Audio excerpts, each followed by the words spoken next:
வணக்கம். மத்திய அரசின் விவசாயிகள் பயன்படுத்தும் தண்ணீருக்கு வரி விதிப்பதை கண்டித்து தமிழ்நாடு விவசாயிகள் சங்கம் சார்பில் உடுமலை பள்ளப்பாளையத்தில் ஆர்ப்பாட்டம் நடைபெற்றது. விவசாயத்திற்கு பயன்படுத்தும் தண்ணீருக்கு வரி விதிக்கும் மத்திய நீர்வளத்துறை அமைச்சர் அறிவிப்பை திரும்பப்பெற வலியுறுத்தி தமிழ்நாடு விவசாயிகள் சங்கத்தின் சார்பில் திருப்பூர் மாவட்டம் உடுமலை ஒன்றியம் பள்ளப்பாளையத்தில் கண்டன ஆர்ப்பாட்டம் நடைபெற்றது.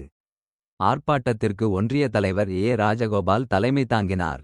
ஆர்ப்பாட்டத்தில் மாவட்ட செயலாளர் ஆர். குமார், மாவட்ட பொருளாளர் ஏ. பாலதண்டபாணி, மாவட்ட குழு உறுப்பினர் அருண்பிரகாஷ் ஆகியோர் கண்டன உரையாற்றினார்கள்.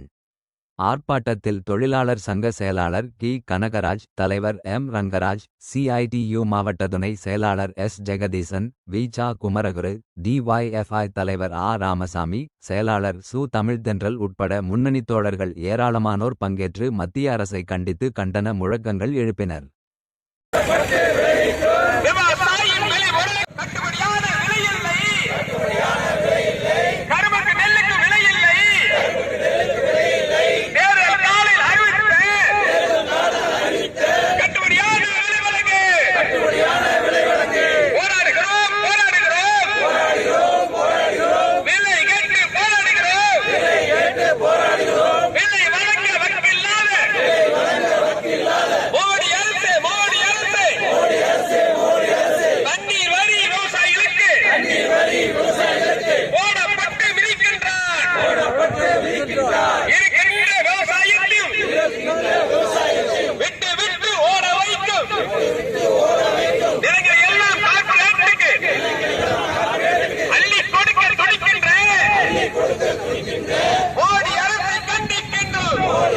கண்டிக்கின்றோம்.